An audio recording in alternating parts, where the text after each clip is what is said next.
Somewhere you can leave all your worries on the shelf, and whether you win or lose, you can count on me, and I can count on you. You know this train never stops.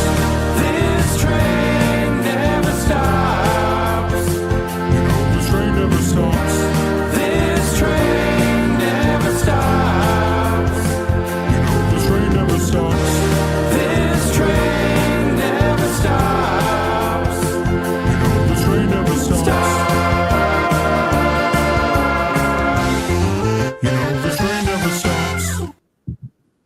Guys, welcome in. Come on in. It's Trainwreck today, 65, presented by Herd of Buffalo Network. And we got a historic day today. You might not be able to tell completely because things look similar, but we're in a brand new studio brought to us by the partnership with Bruckman Media, Herd of Buffalo, Trainwreck Sports, and Hilbert College. We're here at Hilbert College, and I'm going to kick it over to our fearless leader, Zach. Oh, whoa, that's not Zach. That's right. Unfortunately, Zach, we love you. The maniac himself, as a maniac of a sickness right now. You know he would be here if it wasn't anything that kept him down and out. So we got Gatesy joining us in the spot. Gatesy, how we doing? Feels great to be here. I mean, Hilbert College, it's awesome that, we have this space, talk about, Buffalo sports right now, the Sabres. It feels good. It feels even better because we're joined by the one, the only Mike Bunt as well in studio. Bunty, how you feeling right now with how things are going, Sabres, everything here at Hilbert? I'm just pumped to be here right now. This is fun, exciting day, debuting the new studio, talking Sabres hockey. I know we're going to have a blast this show. And Donnie, I know it's a little bit of a different crew for you, but we're going to have some fun, me, Gatesy, and you. Yeah, it's a bit different crew, but we do have our guy joining remote. I'm going to bring him in. Slick Al right here, holding up the QR. Slick, also sick. Listen, he wanted to come in today, but leadership said, we're putting an end to this pandemic right now of Donnie getting Slick sick and Maniac sick. We have to end this train of getting people sick. So we've put you in isolation, Slick. How you feeling? This is similar to when Josh Allen wanted his 40th touchdown at the end of the year in the last game of Highmark Stadium. The higher-ups have to make a call at some point and say, we need you healthy down the line. Not much I can do there. We'll be good to go in a bit. But like you said, Don wanted to come in. This train never stops, and this Slick never stops too. But here we are on virtual. All right, right on. Well, let's get right into it, fellas. So we got the Sabres game last night. 2 back-to-back games. Let's start in Florida. Gates, what do you see in that Florida win? Yeah, I mean, that was such a big game from the Sabres because we saw how that game started for Buffalo. They go down 2-0 in the first 10 minutes. I think everyone in Buffalo that's ever watched a Sabres game before had those dark thoughts in the back of their head start creeping forward like, oh no, this is the same old Sabres team we saw before, especially because their previous game was at home in Montreal. They blew a third period lead. So their next outing in Florida on the road, they go down 2-0 early. It's like, this great Sabres team that we saw before, we thought things were different. This is just the same old team, just camouflage and new skin. But that couldn't be farther from the truth because the Sabres stormed back in that game, scoring throughout their whole lineup and win in regulation 5-3 against the Panthers. And that win really solidified to myself that this team, they can take punches, they can come back, and they're not counted out of any game they're in. Whether they're getting scored on early, they're giving up early goals, they're never counted out. Bunty, I want to hear your thoughts on this game because this was such a feel-good after-the-fact moment that this Sabres team can do that against the back-to-back defending Stanley Cup champions. I mean, there's good and bad to it. I mean, obviously, you don't like falling behind 2-0 early. That's a scary thing. I honestly didn't think it was the Sabres' best performance. I give them a lot of credit for battling through adversity, getting back in the game, finishing on a 5-1 run to end the game. But what they really did is they took advantage of their opportunities. They finished their chances, and they had great goaltending. But when you're getting outshot, 40 to 20, you didn't play a good hockey game. You found a way to get it done. And that's not a bad thing, but I think it needs to be acknowledged. I don't think we should be saying, well, great game down in Florida or great game against Tampa. They weren't great games. But in the NHL, over the course of an NHL season, you have to find a way to win some games where you're outplayed and you don't have your best performances. And that's something that they lacked in the past that maybe now they're starting to find a way to pull through even when the odds are against them. I think that's the most beautiful thing, too, is we're seeing the Sabres team, if you look at it on paper, it looks ugly. They're being outshot in games. They're being, on the stat sheet, it doesn't look pretty, but they're finding ways to win. Every other Sabres team we've seen in years prior consistently found ways to lose games. We're seeing this opposite of that where, over the course of a long season, you're like, they shouldn't be winning this many games from it. But it's truly impressive to me to see that no matter what, they're finding ways to just get a goal here, make the most of the chances that they do get, and try to lock things down defensively. Don, what did this first game in Florida mean to you to, get the Sabres back in the win column against an Atlantic team trying to catch them in the playoff race as well? Well, I actually liked their game. I know we got outshot. I think that part of that was we had some penalty trouble. We have that late 5-on-3, right, that we got to kill. Yes, huge kill. Moments like that are when, you're surviving through and maybe the stat sheet doesn't look, like it. But I thought in terms of the flow of the game, we weren't specifically outplayed. And listen, that's hockey sometimes. Sometimes you take a penalty to stop a goal, stop a chance of a goal, kill momentum. I think we had 4 or 5 that game. So a little bit of penalty trouble. I don't hate it, though. That's hockey. Those things happen. Goaltending played great. And I specifically like Payne Krebs' game. 1 goal, 2 assists. He kind of was part of that first goal that they got, made a costly mistake. They talked about it in the post-game show, how he kind of, I think at intermission they interviewed him, and he said he hated his play on that, but he turned it right around. And, hey, we've talked about Lindy, now the Adams Trophy favorite. We get that media timeout, gets the team huddled on the bench. I mean, that's the one thing. We can go back through the drought and look at all these coaches, but he has been consistently the one coach where if something's not good, if they start the game rough, he brings everybody together. And, it's not always passionate screaming, but it's like, hey, settle down, lock in, we got this. As soon as he did that, game completely changed. It wasn't even a comeback because we tied it up in the first period before we even got out of it. Now, Payne Krebs, we're going to talk about his play last night, and that's kind of the story with him. He's a little inconsistent, but what do you see, Slick? Yeah, I'm glad you brought up Krebsy because I have a lot to say for last night. But with that being said, first, I'm glad you brought up the goaltending, the Panthers game, because we did see that slow start where it was like it's similar to was this going to be that old Sabres team? But Alex Lyon gets his kittens or ducks in a row per se and finds a way to hold this game the rest of the way. And the Sabres, like we were saying, just absolute grit. Find a way to resiliently battle back against one of these teams, like you said, that's chasing us in the Atlantic. But probably, I mean, they're not looking too hot right now in terms of the standings and the way the East keeps going. But I'll let you guys cue over to the Lightning game because I definitely have some more to say about that. But I'm curious to hear your early thoughts as well. Yeah, that Lightning game was almost in that same track of the Florida Panthers game where the Sabres give up the first goal yet again. They 1-0, 10 minutes into the game. It feels like it's almost a set in stone thing right now with the Sabres team that they're going to give up the first goal, but they're not going to roll over and die.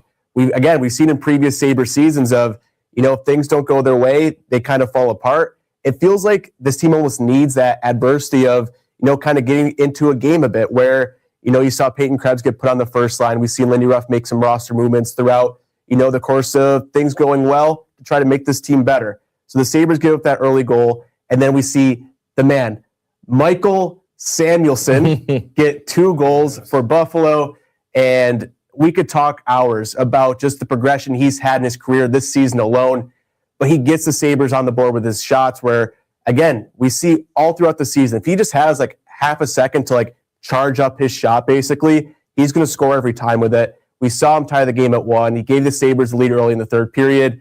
Then we have a back and forth game, which we'll get to in a bit. But Bunty, I want to ask you real quick, on the Sabres team in that Tampa Bay game, when you see the Sabres are down in a game, is that something that you still worry about with the Sabres going forward of, maybe not having the best starts to games? Or is this something that you're like, okay, this kind of wakes them up and they'll take a punch to the jaw, but they'll swing back with 3 hooks? I mean, you definitely don't want to be going down in a bunch of games. I kind of separate the last 2 games from this overall stretch where the Sabres have been red hot. I think for the most part, the Sabres have played really solid hockey throughout. I know they allowed the first goal in each of these games, but if we're looking back to the 5-game winning streak before it was snapped against Montreal, they had 3-goal leads in each of those games. So it's not like the Sabres have consistently gotten off to the slow starts. People bring up the shot differentials. A lot of that is the Sabres jump out to big leads, and then in the third period, they're playing to hold on to it and kill clock and keep things going. I'll be honest, I think there's some reasons to be encouraged by what we saw against Florida and Tampa. I know you guys are definitely more encouraged than I was about the overall play. I like that they battled. I like that they're finishing chances. I do think, though, that the Sabres were on their heels a bit in both of these games. Credit to Samuelsson for scoring 2 goals yesterday. Yes. The first one, a little bit more lucky than talent.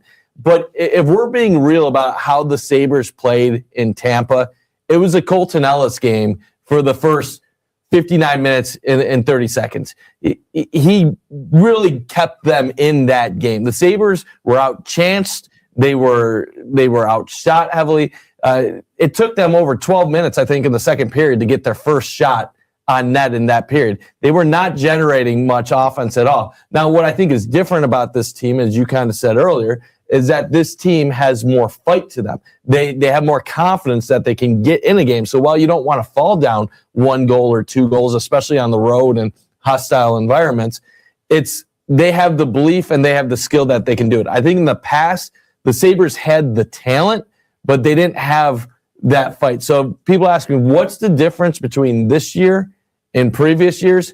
What it really comes down to is in previous years, the team quit.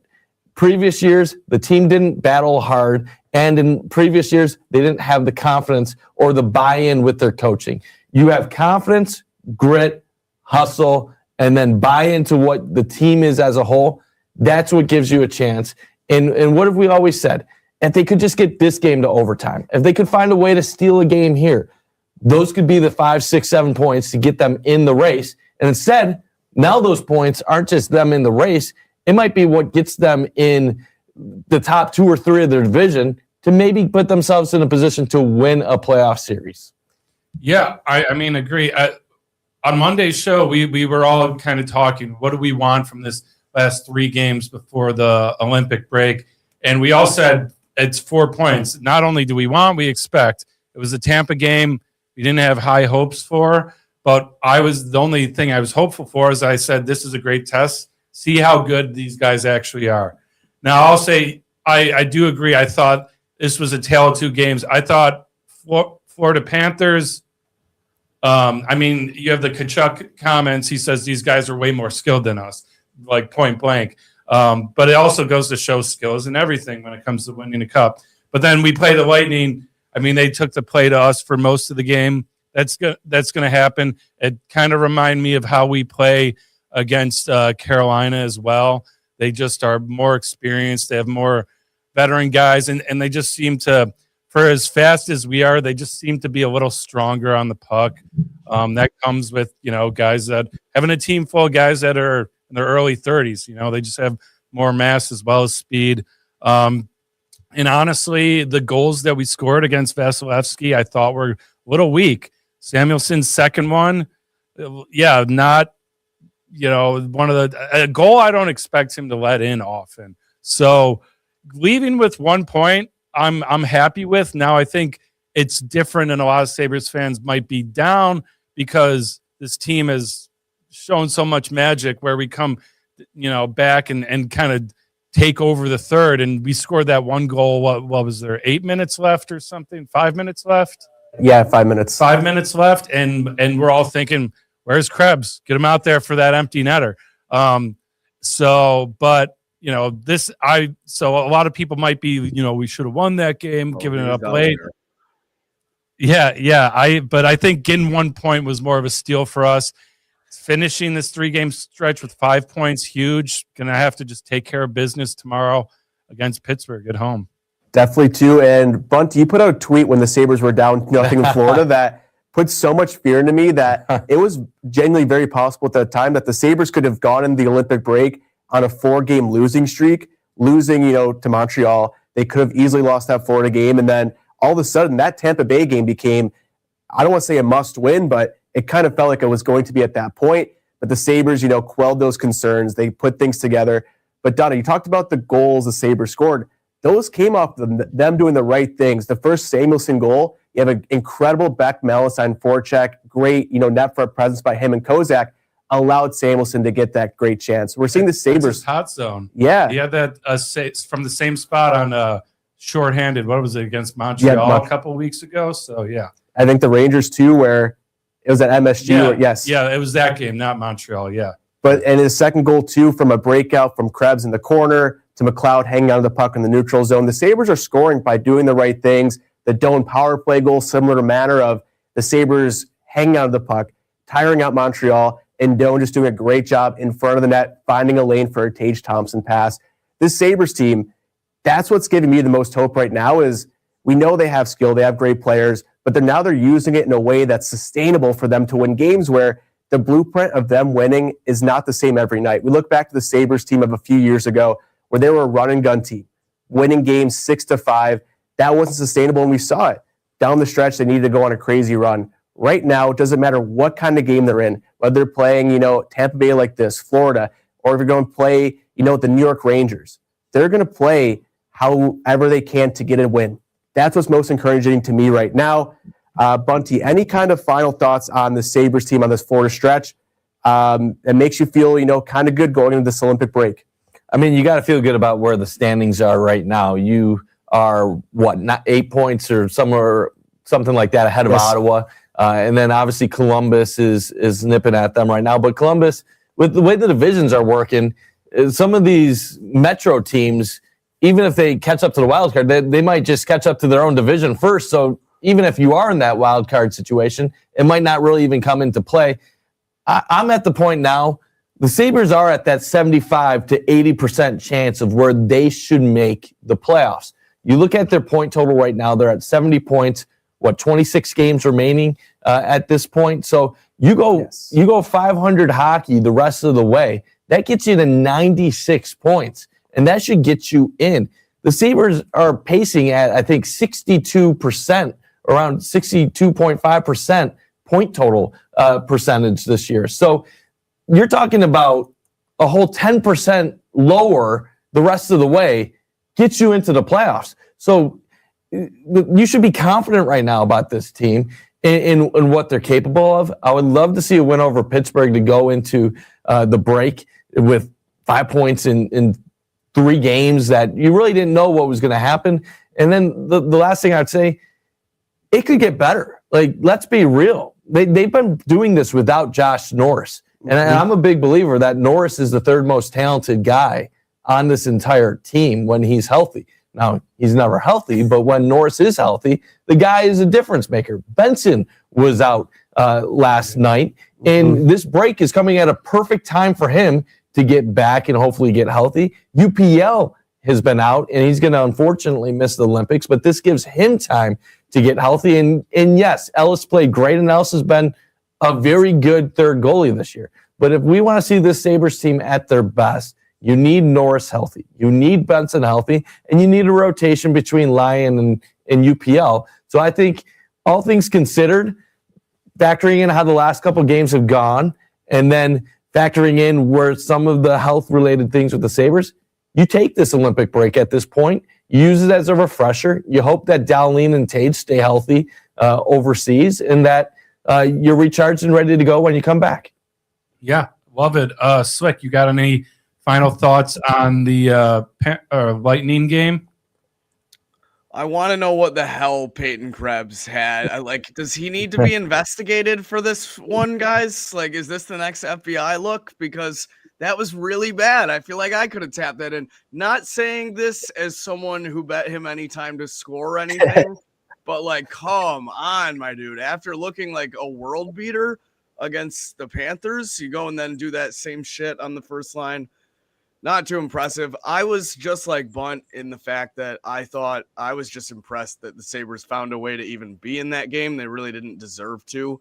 The first period, it really was the Colton Ellis show until it wasn't. And even then, he still had a great game. So I thought the collapse at the end was monumental, given that you did find a way to put yourself in a position to win the game. But with that being said, I'll take a point, and let's just finish strong with 2 more tomorrow night before the Olympic break. And there is one more thing I do want to bring up.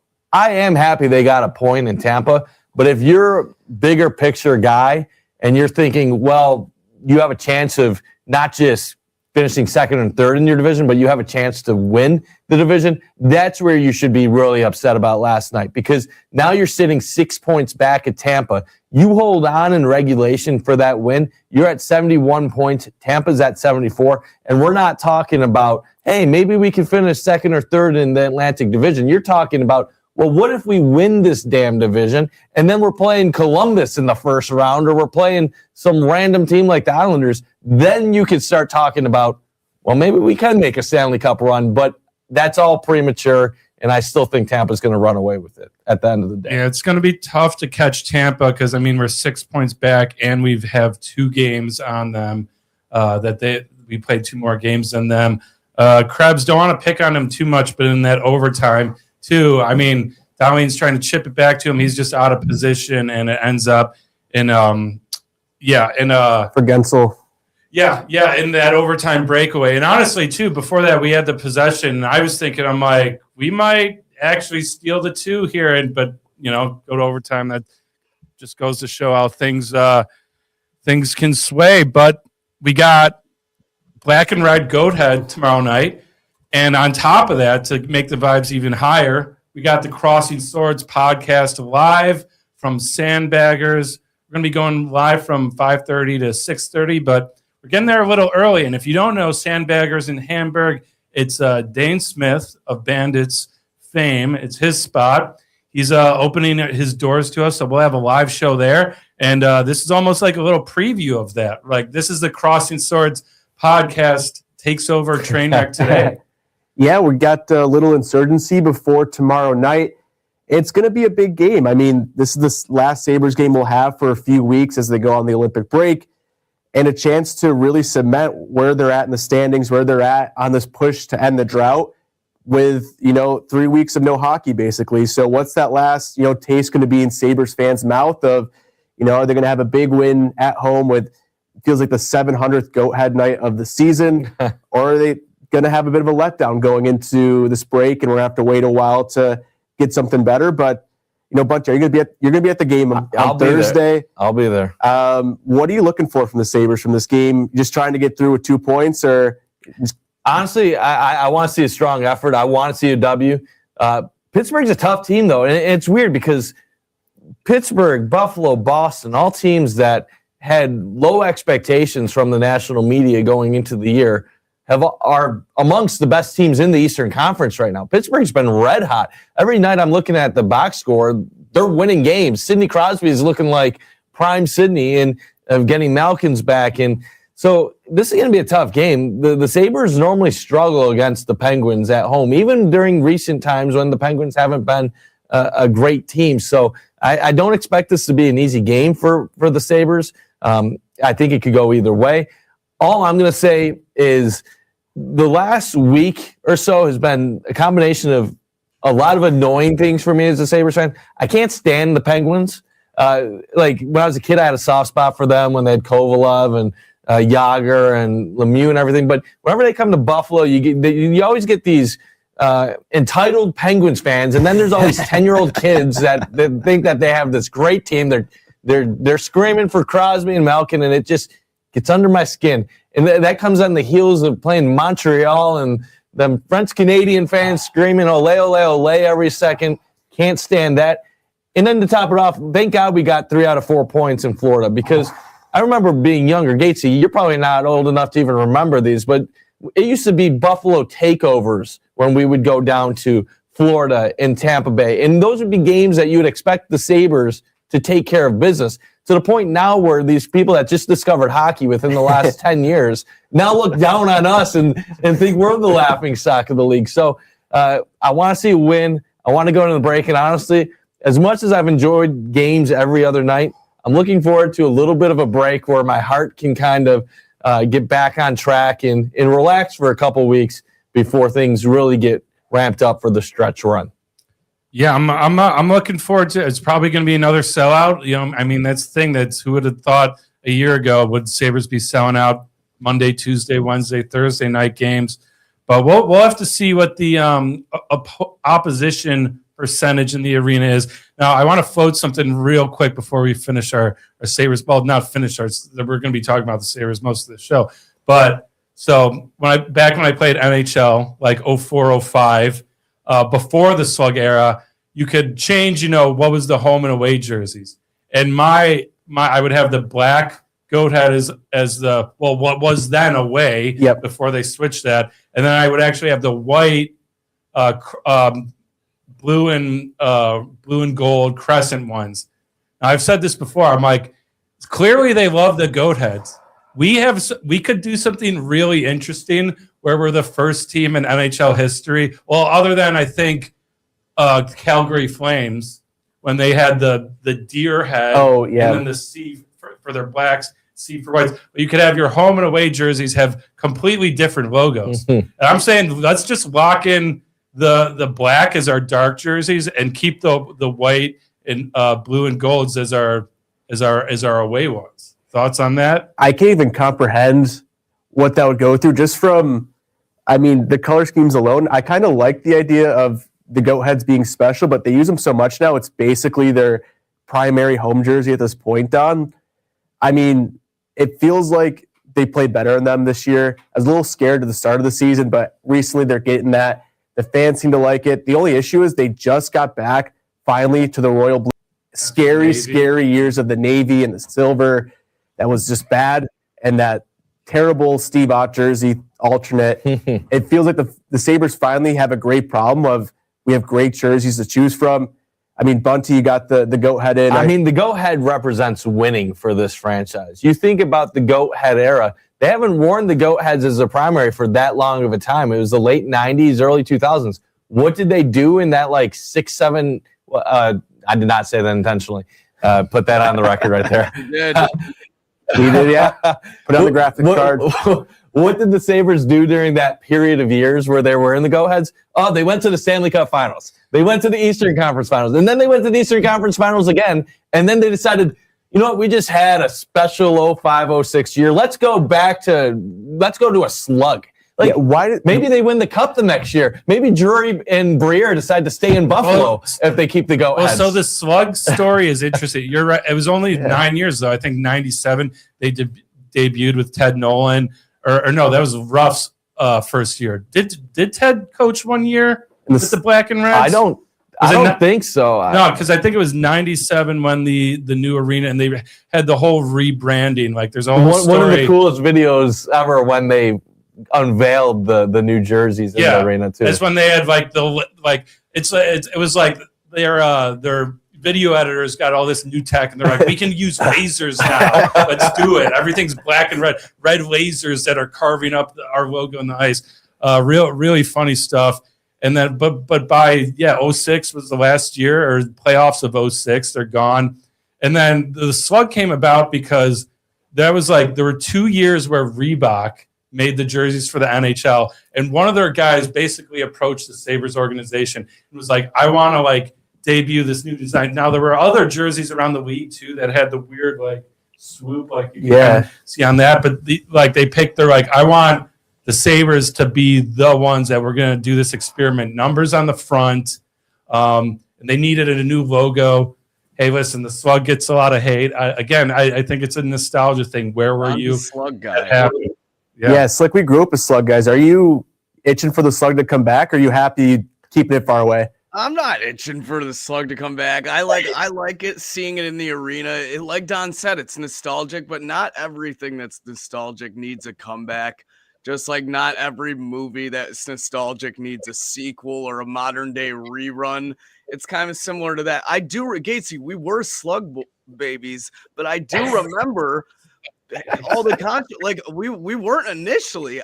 When I fell in love with the Sabres, they were in the black and red for sure. And although it happened quickly, the transition to the slug, I do remember the controversy initially. Like, if we like to pretend that there wasn't any right away, there definitely was. And it's just an absolute that was hated.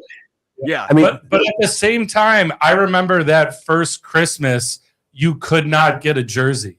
They were like sold out, all stores everywhere. I remember my dad, because I wanted a Drury jersey so bad, bought one on eBay that was blank, and then went to like people to stitch on all the stuff themselves. Like you could not find a slug jersey anywhere for Christmas that first year. Well, it's just crazy to think that you go to the Eastern Conference Finals and you do a total rebrand of who you are.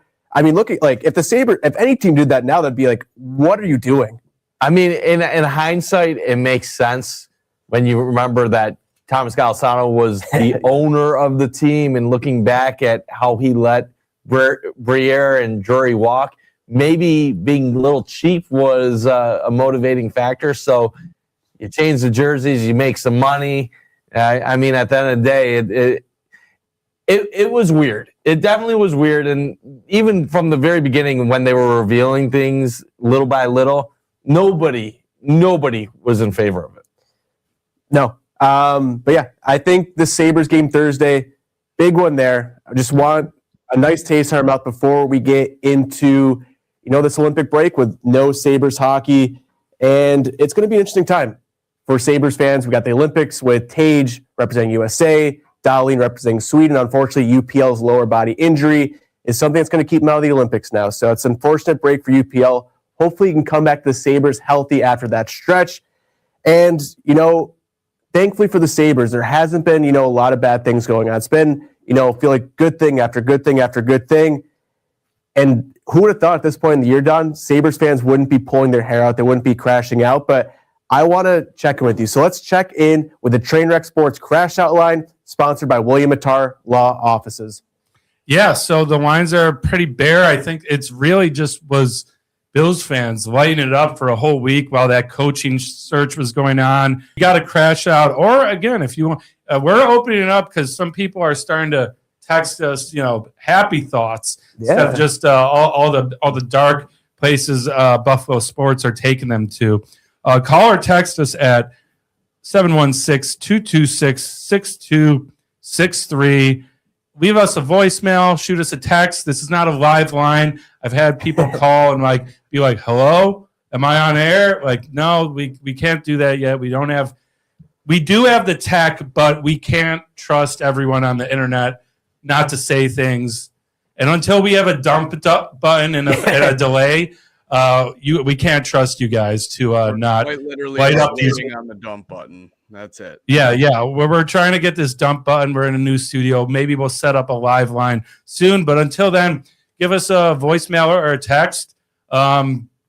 Me, not much to crash out with either. Things are going pretty good in my world. Yeah. I mean, I was sick last week, but seemed to be getting better. What about you guys? You guys got, I guess, actually, if I do have something that's weirded me out a little bit, is Gatesy over here kind of looks like a floating head because his shirt is just completely blending in with the curtains. He must have planned that. I don't know. That's some wacky stuff. So that's kind of messing with me. What about you, Bun? Anything worth crashing in about? Yeah, there's no crash out going on right now. Now, if you asked me a week ago if I'm crashing out on anything, it'd be over the fan reaction to everything going on with Joe Brady and the Bills coaching search. I don't want to be the guy that puts my fist up at the fans and tells them what to be happy or upset about. But I think after the recent coordinator moves and everything that they've done, people now are finally getting on board with why the Bills hired Joe Brady. But it frustrated me that it took people what took place the last week for people to finally get on board with it. But I'm not going to crash out on that. I'll stay calm tonight. Wait, tell me Bills fans have rash takes on things happening? I am not believing a word you're saying right now, Bunty. But, yeah, I mean, it feels like it's been a good time, especially in the Buffalo sports world of recently where, I mean, I do feel like with each passing day with Joe Brady and things happening, I'm understanding the move more. I'm, at least doing the mental gymnastics enough to buy into what this head coaching will look like for the Buffalo Bills, how that will be, and just things for the Sabres now are just continue to be great. We're all on the same page, just keep moving the goalposts farther and farther back for this team.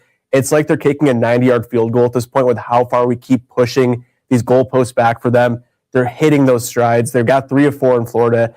It really does feel like a great time to be alive. Unfortunately, I am blending in completely with the curtain. I didn't realize that until you talked about it, Don. So it was out of my mind for the whole first 30 I was going to point it out very first thing on the show, and then I was like, you know what? Last minute sub, like you can't even give him shit for it. Like I was trying to ignore it, but it just every time I was talking, I was creeping in. It was I had to address it. Now it's out in the open, and we can move past it. Yeah, Slick, you crashing out anything in your neck of the woods? I'm only crashing out about how higher ups won't let me in.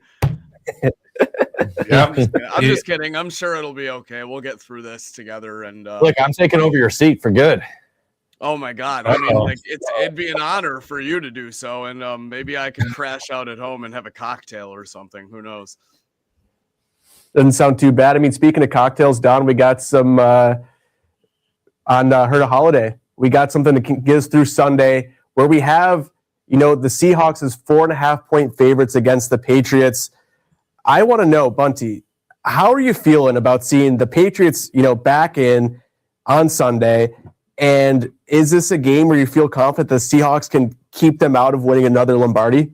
I'm scared, man. I'm really scared that we're about to see the Patriots be Super Bowl champs. And you know what? The line at 4.5 is much tighter than I originally thought it would be. And then everybody is talking about how Seattle's going to blow them out, how Seattle is the much better team in the metrics. And every time I hear stuff like that, it goes the other way. I am very scared the Patriots are about to win this game. And if they win with Drake May in their first relevant season in half a decade, that's just added torture to being a Bills fan. You have the best football player on the planet on your team in his prime for 6 years in a row, and you can't get past the AFC Championship game. And then the Patriots get one of the easiest schedules in NFL history, and their path is playing Justin Herbert with no offensive line, C.J. Stroud, who's just giving the football over for free to the opponents, and then you play a backup quarterback in a snowstorm. And if they beat Seattle, they're 60 minutes away from winning it all. So, you know what? We should have done the crash out line after this, because that's what I'll be crashing out about. Because at 4.5, I'm picking the Patriots to cover. Hey, you know what? I would put a good amount of money on it too. I'm not saying the Patriots will win, but I would put a lot of money on them covering that 4.5. Yeah, well, the lines will be open, so yeah, be sure to call. that. Yeah, clip it and post it. Yes. Yeah, we'll include that for our crash out segment. Though especially because it moved down a point, never good.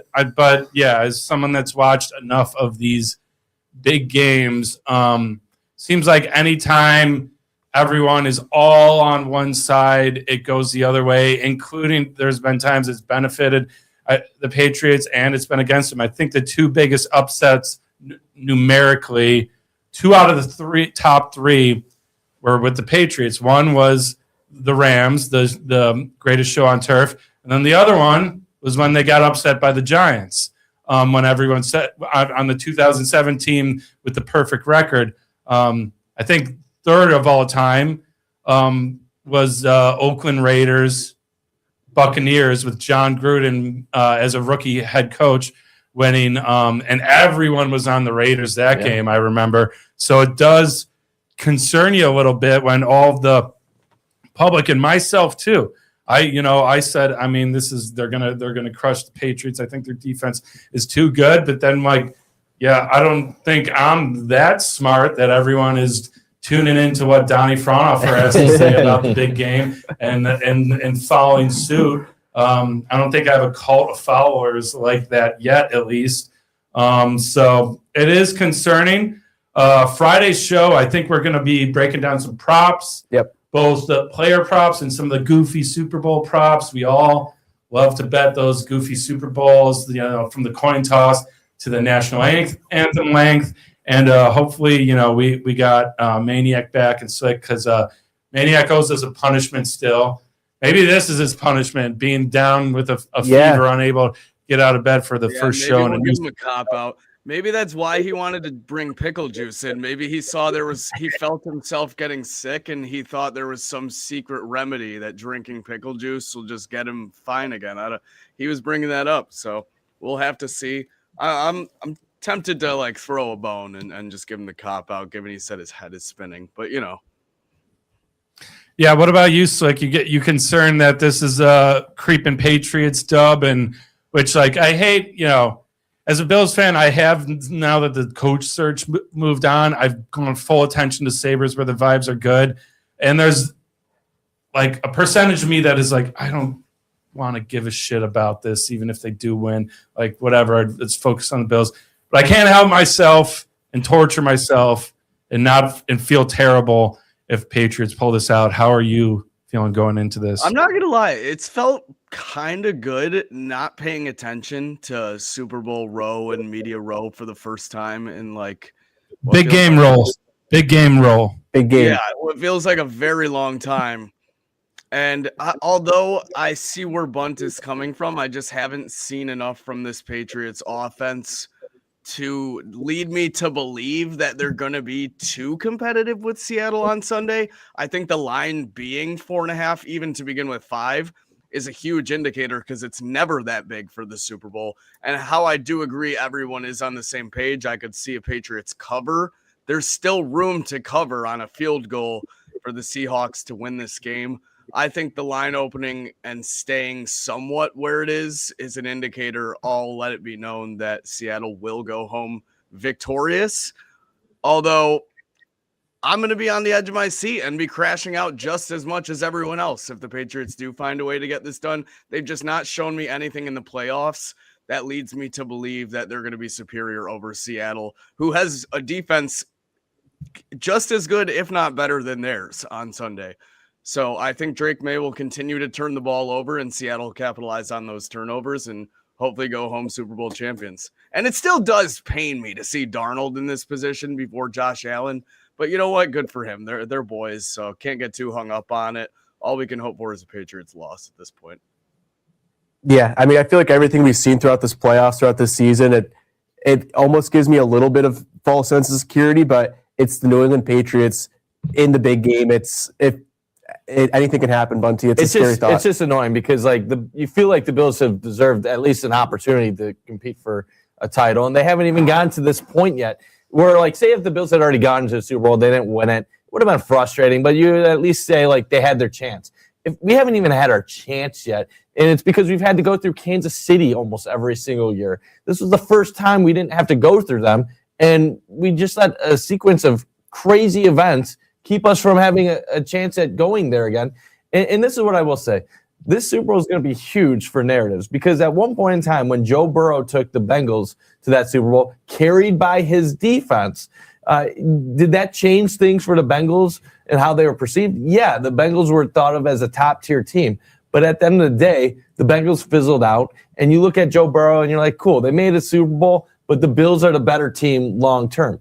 If the Patriots go into the Super Bowl, they lose, and then next year the Bills go back to winning the AFC East, you just look at it as, okay, the Patriots had one really special year, weak schedule, they took advantage of it, and they nearly pulled it off. But then the Bills regained their form and took over. But if the Patriots win this with Drake May, we will have to hear about this until the end of time. Forever. And yes. that is what scares me. Because think about this. They win this game, and 5 years from now, the Bills still haven't won one or haven't gotten to one. We're going to be hearing about how Drake May had this special career and that Josh Allen was the guy that never could take advantage. And that is what would traumatize me for the rest of my life, is if a guy like Josh Allen doesn't get it with all of his special talent because his defensive-minded head coach messed up in the playoffs 6 consecutive years, while Drake May gets one of the best defensive runs in playoff history to get there and carry him on his back. Like, Drake May's not doing any of this. No. It's Vrabel and his defense. And when you have a defensive-minded head coach like McDermott, you would have just asked that maybe once out of these 6 years since 2020 that he could have maybe helped his quarterback, but not once. So everyone that was defending like McDermott and why he shouldn't have been fired, that's why McDermott's gone, because Vrabel did it for his team. McDermott didn't. Yeah, and right now it feels like it's all about supporting Josh Allen. We saw him on Nick Wright's show, right, Donnie? You got anything on that? Yeah, so he appeared on Nick Wright's show. I just saw this late last night. You know, the probably top of the list, Josh Allen hater, and top of the list, Pat Mahomes stan. You know, doesn't think he's untouchable. He's really been the guy more than anyone that says Josh Allen can't win the big one. And Josh ends up appearing on his show, and for about 15 minutes, it was kept pretty light. wasn't a lot of talk, but goes to show, I think, how good of a sport Josh is, and Nick, love or hate him, he's an entertainer. That's why he does what he does. And then they also had Adam Zeigler's cartoon on there. I want to show you the footage of their show and get some kind of licensing thing coming from our friends over at whatever. What's the first things first? Is that Fox? Is that FS1? FS1, yeah. So we don't, but we'll give them a plug. Check that out. It's a pretty good segment, especially two Buffalo guys. Josh Allen had showed the cartoon Adam Zeigler had of him holding Nick Wright upside down, shaking him, and all these papers flying out. Oh, I saw that one, yeah. Yeah, and it says turnover machine. So he's pretty much turning him over. And then Nick played along with it and wore the suit, found the exact suit that was in the cartoon. And Josh is like, whoa, looks kind of familiar. Who is that guy? It's like, wait, why are you dressed the same? Is that you? So that's pretty funny. Glad he can be in high spirits about all of this. Yeah, so that's kind of a good distraction from this Super Bowl and this big game. Jesus. We need a little. Yeah. We need that dump button ASAP. Don't come after me, please. We'll never hear the end of it, especially with Vrabel. And if Vrabel wins this one, like you said, Bunt, that's what I was saying. Before it even happened, I was telling people I'm going into the Denver game. I thought McDermott, it was going to take another week because I'm like, if the Patriots get to the big game, he has to get fired just on principle, just because Vrabel first year in New England with a second-year QB somehow turns it around. Now, and again, that'll be the narrative coming out of it. Unfortunately, I hope McDermott, wish him the best. There's been guys that have great coaches that have not gotten it done in certain places and left and got it done elsewhere. Tony Dungy, one of them, he built that team that Gruden won with, goes over the Colts and wins some. But that unfortunately will be his legacy. And I just got word from our producers. We're going to flip things around a little bit, and to cap off our talk about the big game, we're going to check in with our friends over at William Mattar and give a teaser of what they're cooking up for the big game. What scares William Mattar the most? Find out the full story February 8th during the big game. Hurt in a car? Only call William Mattar. 444-4444. Oh my goodness. That's what a tease. What a tease. That's some exciting stuff. Now, we talked about tease. We talked about crashing out. One of the biggest stories right now, and this has people crashing out even if they won't admit it, maybe in closed doors. Huge news out of the Pagula Enterprises with the Sabres and the Bills cutting ties with WGR 550, airing their games. Boys, this is a major story, whether they want to admit it or not, whether anyone wants to admit it. This is a huge shakeup in the land of not just local media, but media going forward, especially with how the Bills have become the darling of the National League. What are our first thoughts about this? Mainly the one question is I'd say in terms of working with media, and you're probably the most trained, most experienced with it. You've worked as a reporter, as a journalist. What does this mean for local radio in general, and them specifically? Yeah, this is huge, and there's a lot of different ways this can go moving forward. But this is also a trend that's happening throughout the entire country in terms of teams trying to take control of their own broadcasts. I saw a lot of fans talking, Brandon Beane is power hungry. He didn't like that GR, how things were handled there, and he's the reason why the Bills are leaving the network. That couldn't be the furthest thing from the truth. Who knows what Brandon Beane actually feels about GR and their coverage, but this is the trend. And it's a little different radio from sports networks, but essentially what's been happening in the last five years or so is that sports networks, regional sport networks have been dying. So they've been bleeding money. So teams have basically gone to producing their own broadcasts, and then they sell them to local channels or they stream them. And that's one way of basically airing their games. And they do it so they can have more control over the messaging, partners, marketing, advertising, all that stuff. They have more control, and they're not just outsourcing it to another media company. And some people might say, well, why is this happening now? Why didn't this happen a long time ago? Well, 20 years ago, you didn't have the ability to do this. You didn't have the infrastructure. Teams didn't have advanced media departments, technology. You have more skilled workers than ever before that can produce and do this type of stuff. Look at us right here. Like, we're doing a broadcast in the studio with high-tech cameras in an entire studio. Like, anybody can do this stuff now. And back in the day, you used to have to go to premium media companies to do anything like this. So it's about the Bills being able to control the messaging and have everything centralized. And what does this mean for GR? Well, it's gonna be interesting what this means for GR. They obviously still have the morning show, the afternoon shows, and those are really respected, have huge audiences. And as long as their audience loves what they do, they should still be able to get money and bring in a lot of people. But are they going to lose some listeners? Probably.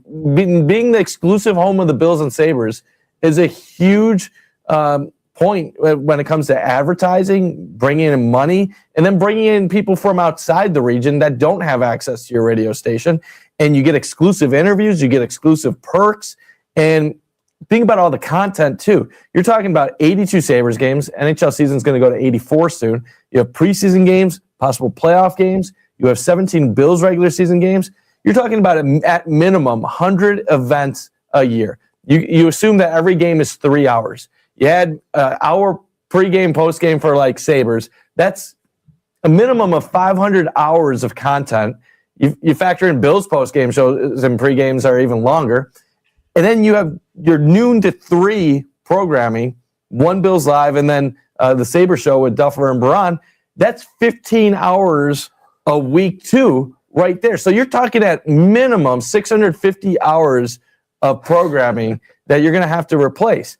And how's that going to affect the big shots? Probably not much. Jeremy White, Sneaky Joe, Mike Shope, and the Bulldog, they're all going to do their shows. GR existed long before. The Bills and Sabres were the primary home, and they'll exist afterwards. But it's gonna change some things, whether or not people say it will have a massive impact or it'll have no impact. It will have an impact. It's just we'll have to wait to see how the cards play out. And as far as the Bills and Sabres, what's likely to happen, they'll probably produce their own stuff. It'll probably be more positive broadcasts, not that they weren't positive to begin with. And they'll probably find some other local radio partner to air the games and do things that they want. Yeah, it's definitely a scary thing just looking at the whole media landscape and how it's changed in not only the last 10, 15 years, but the last 5 years as a whole. It's been such a change. Bunty talked about, look at us here now. It's truly like a different landscape now, and so much is changing. So it's scary for, the guys working in radio who've been there, who've, built a career around this thing and 100+ events. You're losing that access to, all that money being brought in through sponsorships, through ad deals of all the people that listen to Bills games on the radio, what that be, Sabres games through that. Who knows what that's going to look like for them, but they have the personalities in their shows to build on that. We're seeing them too, just using their social medias more of trying to build those out. So, it's interesting to see what they and there's other offsets to this too. How much were they paying the Bills and the Sabres to be the official flagship station? Yeah. So you could even say maybe in some ways, maybe they lost money in some of those areas, and maybe they now they won't lose as much. But this is the tough part. When you are the home of the Bills and Sabres, that makes you the number one sports station in the area, and you really don't have any competition. Now, they've been dominant for such a long period of time, 20+ years. I think they've had the Sabres games. Going back to WNSA was the last network that had the Sabres beforehand, and they were part of the Empire Adelphia stream. And that's how Howard Simon, I believe Mike Shope, I think they might have been WNSA people that went to GR after GR got the rights. But you do have some questions. If another station does end up airing games or getting the rights, does that help prop up another station to be a competitor to GR? Or does it go to an FM station that maybe music is their first thing and they just put this as a side thing? I'm old enough to remember 97 Rock being the home of the Buffalo Bills. Yep. So me too. It's not like this is out of nowhere and it hasn't happened before. It's just that a lot of people in the area that are younger don't remember 97 Rock being the home of the Bills or WNSA being the home of the Sabres. And before those times, if you go in the 90s and early 2000s, GR wasn't the only sports station that you could go to for that type of stuff. So a lot of things are going to have to play out. I'm sure they'll be okay, but it's a new time. And it's going to be interesting how this all goes, because I think the Sabres will stay on MSG going forward, because MSG has so many other properties with the Rangers, the Devils, the Knicks, and the Islanders. But if they weren't on MSG, they could have been, even that could have been up for question in the future. Yeah, go ahead, Don. Yeah, I was just going to say, I think it just comes down. I'm going to keep this short, this moving along, but I think it comes down to money, comes down to things moving along. I mentioned to someone before, tech changes. I don't think radio will ever be gone, but I think it's just a larger thing that, I don't know the numbers, but I think if you're looking at demographics and who you're advertising to, and the most coveted demographic is 25 to 35, I think people entering that age group less and less are listening to the radio. And it's just like a lot of tech, I'm one of them. I don't have cable TV. I have all the streaming services. I have YouTube TV and things like that. And you can argue about what's better, but that's just the reality. People that are in their early 20s don't have cable. And cable 10, 20 years ago was the end all be all. So things change, and tech access, like Mike Bunn said, is part of it. 20 years ago, you needed specialized people to operate these production machines, but everything's more user friendly. So we'll see how it shakes out. But our producers just told us, we got to wrap up in about 5 minutes. So we're going to keep this going, and we're going to hit up the Power of Four, sponsored by William Matar Law Offices.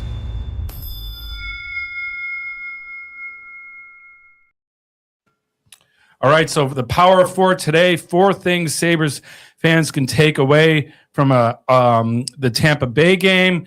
We got 4 of us in studio, so let's all pick one, and let's try to keep it a little succinct so we can get through this and one more sponsored segment afterwards. Why don't you lead it off, Gatesy? Yeah, the thing I can take away biggest from this Tampa Bay game is the Sabres team can hang with anyone. Top team of the Atlantic, they played with them the whole way. And, they didn't get 2 points, but they played throughout the whole game. They can show that they can, stay in it till the very end. My biggest takeaway is the Sabres defenseman offensive production is unbelievable and maybe one of the best periods that they've ever had. This is the first time in Sabres history they've had 3 defensemen score 10 goals in a season with Mattias Samuelsson, Bo Byram, and Rasmus Dahlin. They're a special group, and it's only going to get better going forward. Slick, what's your takeaway? I want to say so badly that my takeaway is Owen Power still can't be relied upon, but I'm not going to do that to our guy. My takeaway is there's still a pretty large skill gap between us and the top of the East, top of the Atlantic, and the Lightning showed it. Obviously, we can hang with them, as Gatesy said, but it's one thing making the playoffs. It's another being in the Eastern Conference Finals with a juggernaut like that. Don, how about you? Biggest takeaway for me is when you're playing a team like that is you might not be matched up against, you got to take advantage of the power play. We got one yesterday. That's huge. The way you steal games against teams like that, you outwork them, get under their skin, get them frustrated, have them take a stupid penalty, and then capitalize. That was the Sabres in the late 90s to a T. As you play physical, get them in the box, get one on the board, look at Dom Hasek and net, say one's enough to win this game. So, that's what the Sabres are going to have to do. Let us know in the comments what your biggest takeaway of the Tampa Bay Lightning game is against the Sabres. And moving on for our final segment to wrap this up, it is time for Buy or Sell, sponsored by Victory Smoke. Premium cannabis pre-rolls for everyday wins coming soon to a local dispensary. Taste Victory. So for today's Buy or Sell, Gatesy, you got a bunch of these on there. What are we doing for Buy or Sell today? Right now, I'm going to ask you if you're buying or selling these things, if the Buffalo Sabres can end their drought. Their first one, Bunty. Will the Buffalo Sabres end their drought if they play 500 hockey after the Olympic break and get to 100 points? By 100%. They get 500 play the rest of the way, they're making the playoffs. Don? Yeah, I'm buying that. Buy it. Yeah, they're making the playoffs. Let's go. Slick? I heard 100 points, and I'm all in. I'm buying. Yeah, hard not to buy that. Everyone in the East is still winning, but the Sabres going 500 will do that. Bunty, if Tage and Dahlin cool down to what we saw at the start of the season, will the Buffalo Sabres end their drought? I'll still buy that. They'll make the playoffs even if they cool down. They have more depth than they've had in years. Their goaltending is stepping up. I love the 4 lines they roll out offensively. Yeah, this team is going to make it even if Dahlin and Tage cool down a little bit. I'm going to sell this just because I think early in the season when we were struggling, we were winning some games, but when Dahlin and Tage were cold at the same time, if both of them are cold, I'm thinking that's trouble for the Sabres. You can't have your C and your A not producing for you. If it's one or the other, that's fine. But if both at the same time get ice cold, that doesn't bode well for us, especially, if we're trying to sneak in. I'm also going to sell when those 2 guys are out. Don't know if you can fully rely on Doan to step up every game. Tuck has been streaky, and then the young guys are streaky in itself just because they're young and new to the game, and they need that veteran leadership to also take a step up in order for them to do so. So I'm going to sell. I don't think it would fully sell me on them ending the drought. I think I'm also going to sell just because of how competitive this Eastern Conference is. Last one here, guys. We don't think it's going to happen, but if the Sabres trade Alex Tuch, will you think they can make the playoffs if Tuch is off this roster? That's a good one. I'm just going to complete the triple threat. I'll say buy. Yeah. Because if they're trading Tuch, they're going to get something good in return. I feel they're not trading Tuch for futures, in my opinion. If they're trading Tuch, they're bringing in somebody that can contribute right now to this team. Otherwise, I don't believe that they're trading him. So I'll buy it because I believe Yarmo is all in on them ending the drought. I'm going to sell that only because I was all about, you guys remembered at the live stream. I said, yeah, I'm fine with trading Tuch, find some experience. Panarin's name has been thrown around. But after the locker room comments about we're not just here to squeak in the playoffs, we're here to make a run. I think if you trade Tuch, you lose this locker room a little bit. I don't, clearly he's a leader in there. I think, and he's been great on the power kill, as we've been starting to call it. After that soundbite, maybe I'm a schmuck for buying into what he's saying, but he said the right things, and I'm buying into what he's saying and selling the idea of trading Tuch. I'm also going to sell. I'm right there with Don. I think you lose the locker room a little bit and you lose the fan base a little bit after Tuch says something like that. It's got the fans fired up. Tuch's a Western New York guy for the most part, through and through, and just wouldn't be the move unless you bring in an absolute powerhouse. I can't see a huge splash being made before the playoff run.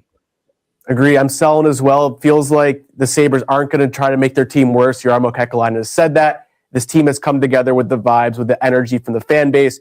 Breaking that up would be the worst thing they could do.